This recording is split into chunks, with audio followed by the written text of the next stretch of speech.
If you don't know what KPI stands for, it does not stand for Kissing Professional Influencer. It stands for Key Performance Indicators. And today we are going to talk about how to use KPI for your business to achieve your goals.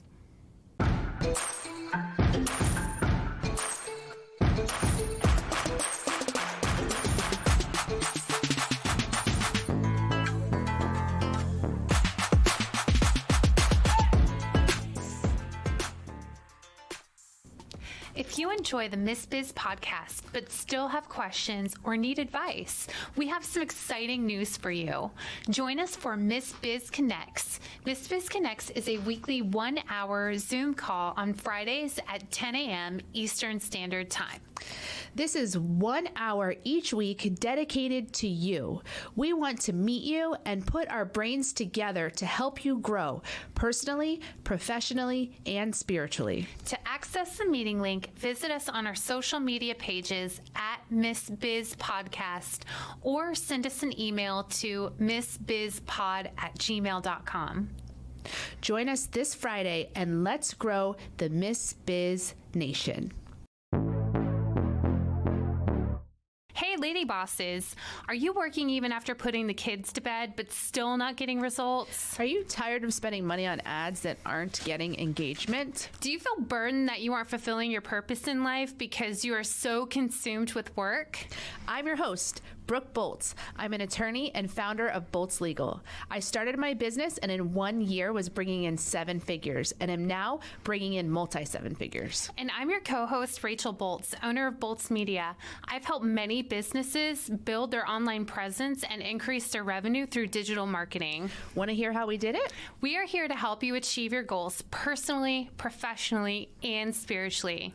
So kick off your high heels, sit back, and let's ignite that passion. We're Miss Biz, where we're putting the Miss in biz. Let's get biz done.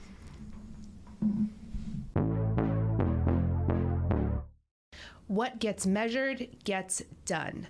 That's a quote from Peter Drucker. If I want to lose weight, I have to step on the scale. I can't just go around telling myself, I want to lose weight, and not actually stepping on the scale to see where I am and what my starting point is. So step 1 is stepping on the scale, seeing where your starting point is. Step 2 is to figuring out what your end goal is. How many pounds do I want to lose? And step 3 is figuring out little baby steps along the way and little quantifiable metrics I can keep track of along the way so that I can reach that longer term goal. So for example, if I want to lose 20 pounds in 6 months, then I can say I want to go to the gym, or I'm going to go to the gym 4 times a week. I'm going to eat X number of calories per day. I want to lose this many pounds per month and this many pant sizes per month. Putting in place those little stepping stones helps us to reach our longer term goals. So today's topic is key performance indicators, or KPIs. KPI is a quantifiable metric used to monitor progress in achieving business objectives. Sorry, There's the attorney. My lawyer language got the best of me. So today we're going to discuss the top 5 business areas for KPIs. So you might want to get a pen and paper or pull out your notes section in your phone so you can write these down and later go through them to make sure that you're implementing the KPIs in these areas. So there's the financial area, there's intake, marketing, productivity, and that can be broken down into 2 parts, which is productivity for your entire business and for individual staff. And then there's your operations and HR. So for financial, you're going to want to look at revenue collected per month, your average collections, your overhead expenses, and the amount of accounts receivable outstanding. These are just some financial KPIs. We're trying to give you some ideas of things you can monitor and measure. There's way more than this that are out there or that are available, but we're just trying to give you some ideas to help get your brain juices flowing and thinking along the lines of which KPIs are going to be right for my business. And the financial area of your business is probably the most intuitive, that most business owners just know naturally they need to be keeping track of. Most business owners are going to know how much money comes in each month and how much money goes out. But there's a lot more detailed KPIs that you could put into place to help you gauge those things more closely. The second area of your business that KPIs are effective is intake. That is things like the number of leads that come in, the number of conversions or sales. And you can look at the conversions both on a global basis of the entire business, how if there's 10 leads coming in a day and 8 of them are converting to sales, then that's an 80% conversion rate for the business. But you can also look at, and you should also look at it on an individual standpoint, so that you can identify those superstars who are having high conversion rates and then the ones who are lagging behind. Those ones who are lagging behind may need additional training that you can put in place, or you could perhaps have one of the superstars help mentor one of the lower performing employees. So, but knowing where they stand is important to the growth of the business, but also to the growth of each individual person. Because also, if you happen to be one of those superstars, but you're not getting any recognition for it, because nobody really realizes that you're the one who is outperforming the others, then your job satisfaction is probably not going to be very high, and you may start looking for other opportunities where your assets and skills would be more appreciated. And then finally, on intakes, the number of clients by source is important as well, meaning where are those leads coming from? Is it from Google? Is it from networking groups? Just where are they coming from? And once you have those KPIs in place, then you can figure out the right method to correct it. So for example, in terms of the source, if you're getting them from a Google ad and you're not getting many conversions, it could be something as simple as switching up some of the keywords. So by breaking it down, you can really get more in detail. Instead of just saying, I'm not getting conversions, you can break it down more and figure out what you need to improve and focus your energy on those things that you should be rectifying first.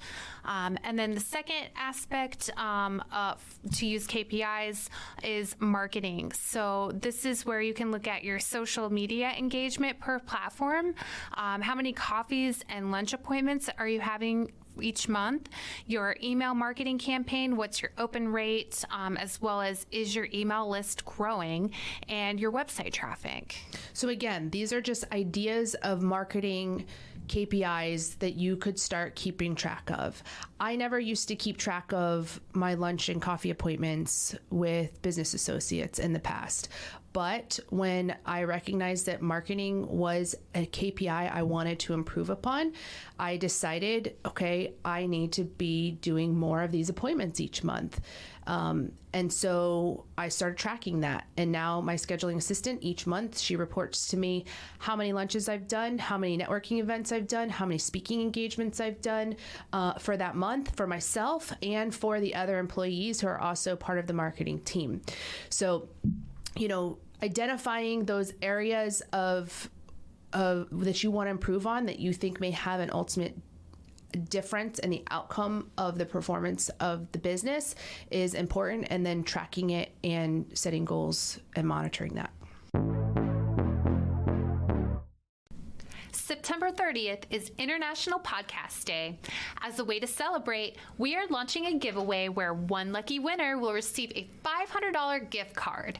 To play, you must listen for the super secret keyword found in every episode leading up to September 30th. Send your answer to missbizpod@gmail.com and you will be entered to win. You can also earn more entries by liking our posts, following our pages on Facebook, Instagram, TikTok, and YouTube, or by sharing our content on your page using the hashtag MissBizPodcast. Each like and follow is one additional entry. The person with the most entries wins. Let's celebrate International Podcast Day and let's get biz done. Today's keyword is Boltz Media. Absolutely. If you have, let's say 4 coffees per week and you're not getting any business out of it, being able to see those numbers and figure out, okay, well, am I meeting with the right types of people? Or do I need to work on building more effective relationships? If they're not sending me any business and I'm not sending them any business, what do we need to do to improve this relationship so that we can get the most out of it? Yes. So moving on then to the 4th area of business that KPIs are effective is productivity. And as Rachel said, there's 2 subsections: productivity of the entire business versus productivity of the individual staff members. So this can be monitored a few ways. One is the number of Google reviews and how many Google reviews you're getting that are 5 stars versus another number of stars. And not just on Google, maybe you're getting reviews on Yelp or Facebook or other places, but just taking a look at how many happy clients are giving you Google reviews and what is their feedback that they're leaving for you. What's your number of active clients or number of cases? What's the amount of time that it's taking from sign up to completion? This is a super important one for me and my business because clients don't want to have their cases taking years and years of time. So I am always monitoring how much time is it taking to reach certain milestones in the case, from sign up to demand letter, from demand letter to settlement. We're always monitoring how long it's taking so that we can find ways to improve upon the process. Also, the average value of a sale. Are you selling your most expensive products the most or the more inexpensive products the most? What's the average per transaction that you're recovering? Are you having client communication every 30 days? That's something else that I track and monitor. Every month, my staff send me a list of the last day that we sent an update to every client in the last 30 days so that I can look at one spreadsheet quickly and know every client on that list has heard from us with some type of update in that last month. That's because clients need to know what's going on and we need to be updating them regularly. So these are just some ideas of productivity. Of course, some of these that I gave to you are specific to my business. And so you'll have to, especially in this productivity category, think about your own unique business and how you best measure your productivity. And the last area that you'll want to implement KPIs for is your operations and HR department. So this is where you're going to want to look at absenteeism, you're going to want to look at employee satisfaction and employee turnover rate. Absolutely. And those are critical to the growth of your business as well. If your turnover rate is too high, then of course your business is going to suffer because you're going to be constantly training new people on a role, and new employees historically are going to have a learning curve and they're going to make more mistakes because they're still learning. So those are the 5 areas of your business. I encourage you to write down those 5 areas, and I believe that when you do, your mind is naturally going to tell you, these few areas I'm good, these are my strong areas, but these, couple of other areas are really where I would like to see the most improvement. And those say 2 areas or 3 areas that you want to have improvement on are the ones you want to sit down and start to brainstorm. What KPIs, what things can I monitor that I'm not? What goals can I set once I know where my starting point is, and what are some stepping stones and KPIs I can monitor every week, month, or quarter to make sure I'm moving in that right direction. So, do you have a question? No, I was just going to say, and to add on to that, I think it's important to implement like SMART goals. So specific, measurable, attainable, because a lot of times we can say as business owners, well, yeah, we want to have, 1,000 followers next month. But is that a realistic goal? Is it a realistic goal to increase the number of, or to quadruple the number of intakes that you have every month if you only have 2 employees? So make sure that when you're setting these goals, they're realistic, because even though we always want to be increasing productivity, we want to make sure that these are goals that are actually going to be achievable without compromising the integrity of your business operations. When life has you stressed, Miss Biz has your back. Mom hack. Have you ever had a sock go missing while doing laundry? It happens almost all the time at my household. And one thing that I learned while working at the School for the Blind and Visually Impaired was a hack to ensure that one of your socks never goes missing again. And what is involved in the hack is you take a safety pin, and before you put the socks in the dirty clothes, you safety pin them together, you put them in the wash, then you put them in the dryer, and when you take them out, they're safety pinned together. Voila, you never have to worry about another sock going to sock heaven.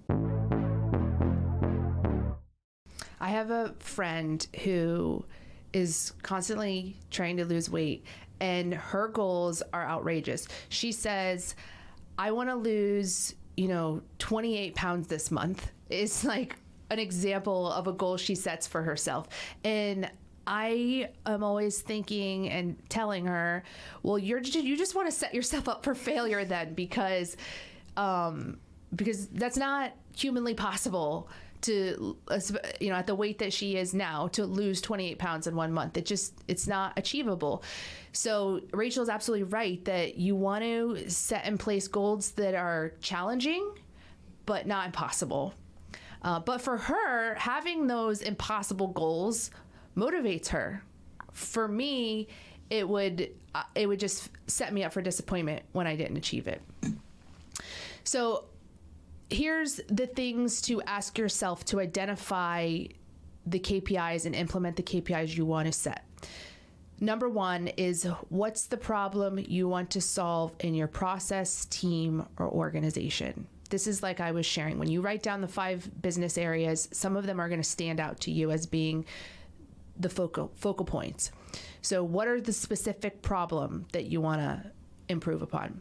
Second is, what's the outcome you want to achieve? What's the goal? Third is, how will you measure success? So to answer this question, how will you measure success? You're going to either already have in place a software system that can track and run reports on some of these things. For example, when it comes to intake, there's a CRM called HubSpot that I have had many people rave to me about. They've just said great things. I haven't heard anyone say anything negative about HubSpot. In fact, people have said things like it is incredible the type of metrics and data they can get from HubSpot at the click of a button. So perhaps you need to implement something like HubSpot so that you can efficiently find out how you're doing on your intake conversions. But if that's not an option for you for whatever reason, then the good old spreadsheet is the backup plan. That's how we did it in the early days, was a spreadsheet of who calls us, write them down. How'd they learn of us? Write it down. Do they sign up? Go back to the spreadsheet, write it down. So that's plan B if you don't want to utilize some software that can run the reports. But plan A, if you have the option, having some of these software programs that can tell you your progress at the click of a button is really effective. And then finally, how will you know if you've achieved your outcome? How will you know? So you're only going to know if you have that outcome, that goal predetermined, and a time frame for it, so that you can identify we either achieved it or did not. So there are many things that you can do to amplify your business, to take it to the next level. And Brooke, how often would you recommend that people look at their KPIs and monitor their progress?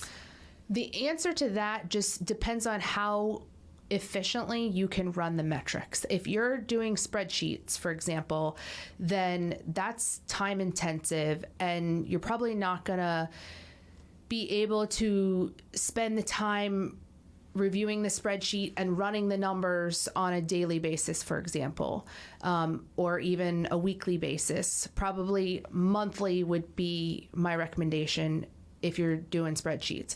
But if you have one of these CRMs like HubSpot, I use something called Lead Docket.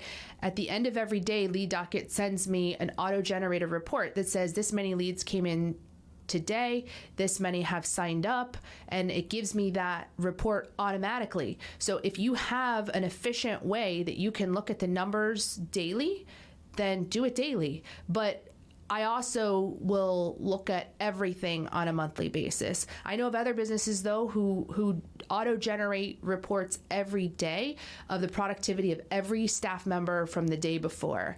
And that is great, but that requires a lot of IT specialists to be able to incorporate all those numbers into that spreadsheet. And if that's not achievable for you and that's not for me at the stage of my business, then I do it more on a monthly basis. I monitor it I kind of have an idea of how things are going throughout the month, but I really sit down at the end of the month and crunch the numbers and come up with the exact totals for all the different KPIs. I wouldn't suggest really going beyond a month, though.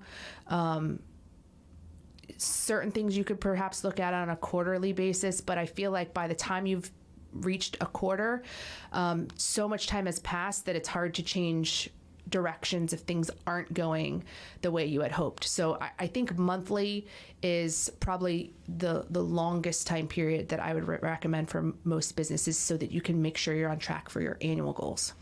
And how often would you recommend comparing and contrasting different reports from one to another? So for example, you want to see the progress not only for the month, but you want to also be able to compare because you might have the summer season may be slow for you. There may be different external factors that affect a business. So how often would you recommend that they compare reports to see how well they did for that time? I think, again, it comes down to how efficiently can you compare those things. If you can open up social media and in 2 seconds to see where you were this month compared to the month before, compared to the 6 months before that, then do it all the time. But if it's going to take more time to run numbers and compare things, then you probably do it less often than that. I just did it. We're halfway through the year, and I just did it for the first half of the year. I compared where we are in the first half of this year compared to the first half of last year. So I waited about 6 months to do it for my firm because I just felt like that would give me a good gauge on how we were tracking compared to the year prior. Excellent. So I wanted to also talk about the Net Promoter Score. If you're not familiar with that term, the Net Promoter Score is just a customer experience score. It's a metric that measures loyalty and is predictive of business growth. So all it is, and you've all completed these before, it is a customer satisfaction survey you receive that has one question on it, and that is, how likely are you to recommend your friends or family? And there's a sliding scale of 0 to 10. So the people who answer with a 9 or 10 are called your promoters. The people who answer 7 or 8 are passive. And people with a 0 to 6 are considered detractors. So to get your Net Promoter Score, you simply take your number of promoters, those are the 9 and 10s, and you subtract the number of detractors, the 0 to 6s, and you get your Net Promoter Score. So I looked at customergauge.com to kind of give us an idea of some of these companies who have really high Net Promoter Scores. And what we found was Tesla has a score of 95, which is excellent. T-Mobile surprisingly had a score of 82. Starbucks has a score of 77. Zoom has a score of 72. Southwest Airlines 71. Square, which is a merchant services, they have a score of 70, and Google and Chick-fil-A has a score of 58, which is extremely shocking to me, because especially with Chick-fil-A, like that's God's chicken right there. Yeah, I always expected that Chick-fil-A would have been at the very top of the list. But when I look to see what ratings are what's considered good on a net promoter score, because you've got to know what your gauge is, anything over 20 is considered favorable. Anything 50 or above is excellent, and 80 is considered world class. So Tesla is above 80, and T-Mobile, that was a surprise for me. I haven't met a lot of T-Mobile fans running around, but apparently they're there.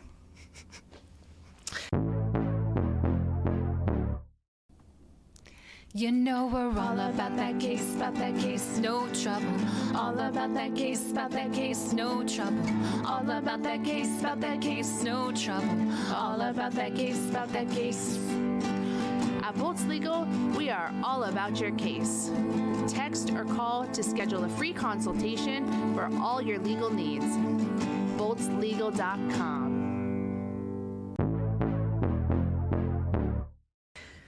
And like Brooke said in the very beginning, you know, what is measured, it grows. And that which is measured and reported grows even more. And that's actually a quote from Carl Pearson. But the whole point as business owners is we want to grow. We want results, and we want to be able to continuously improve. And in order to do so, you really have to implement some of these KPIs. And a lot of us are already doing it, but there's different methods that can be utilized for your business just to maximize your efficiency. Going back to my diet example, if I'm weighing in alone in my closet, then I have just myself as my accountability. But as the quote says, if I am reporting that metric to someone else, it grows exponentially. So if I have to go to a weigh-in, for example, and I have to weigh with a diet coach somewhere in person, I can tell you right now, I am going to have better results because I am constantly aware of the fact that at the end of the month, I got to go weigh in.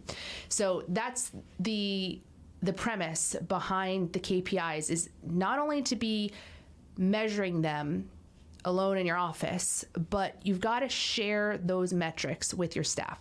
There's a number of reasons for that. One is that the staff want to be part of the team. They want to take ownership and feel like they are part of the vision and the goals of the company, and feel like they're a vital and integral part of that. So sharing with them the goals and the progress is, I think, very important to the growth of the business. Yeah, I think that's number one, because the only way to have your team fully on board, right? Because you need your entire team to accomplish the goals, is to make sure that they know what they're being scored on. They know what key activities are most important to your business. So getting them on board, allowing them to have that knowledge, but then also be part of that process is going to create a emotional bond, an emotional connection. So they're actually in turn going to have a higher job satisfaction rate because they feel more connected to your business. They feel more part of the team versus, you know, just the person that's clocking in from 9 to 5 every day. I was at a workshop recently with around 100 law firm owners in the room, and there were some law firm owners who were very, very against sharing financial numbers with the staff. They did not want their staff to know how much money was coming in and going out, and they felt like it was private, it was personal, it was none of their business, and they didn't want to share it with their staff. And then the leader of the group asked, they said, who here shares with their staff what the financial numbers of their firm are? And a number of people raised their hand. And then they said, put your hand down if you regret sharing that information with your staff. And not one person put their hand down. And so that to me spoke volumes, that as uncomfortable as it may be, and so many people in the room who were against it said, everyone's gonna be asking me for a raise if they know how much money we're bringing in. And that was their biggest fear. That just had not been the case with the people who had been transparent with their staff. Every one of them had a good experience with it and didn't regret sharing those numbers.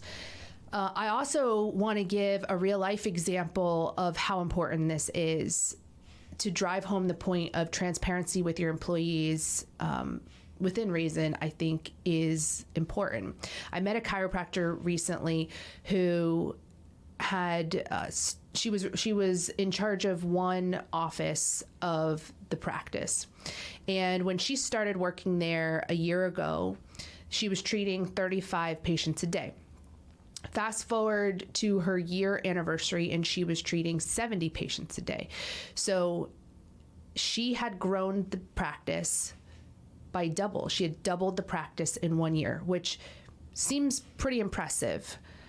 However, and in her mind, she believed she was killing it. She was knocking it out of the park. She doubled the practice in 1 year. But when she met with her boss, he told her that because the geographic area where the practice was located happened to be in a lower socioeconomic area, that the price per treatment that they could charge was on the low end. So even though she had doubled the number of patients, because the patients were paying such a low price point, they still were not profitable. And she felt such disappointment and felt so defeated because she had been putting in her all to growing this practice. And she might have been focusing on the wrong things. She might have should have been focusing on, how do we raise the price point? How do we get patients in here who can afford to pay a little bit more? Because how many patients in a day can you really treat? You can only treat so many. At some point, you're going to have to raise the price point if you're going to be profitable. Or she could have known along the way that I've got to hit this many new patients in order to be profitable. She just, if any of this had been shared with her along the way, she could have been strategic in putting in place key KPIs so that she could achieve those goals. Instead, they kept her in the dark. They didn't tell her what goals she needed to meet to be profitable. She thought she was doing a great job, as any outside viewer would, and yet from the perspective of her boss, they were still failing as a whole. And so she felt incredibly defeated, and she ended up leaving that job entirely for a number of reasons, but that being a big part of it, that they were going to shut down the practice because it wasn't being profitable after she had put her blood, sweat, and tears into growing it and thought that she had been growing it. So this is how important it is. It is important to share this information with the staff, particularly the staff who have an effect on the productivity and performance of the business. So that's KPIs in a nutshell. I hope that you found it valuable, and I hope you can sit down with those 5 topics, those 5 areas of your business, and figure out which ones you want to focus on, which ones you want to improve upon, and set in place some measurable metrics that you can keep track of to grow and reach your goals. We appreciate you and are honored to be on this journey with you.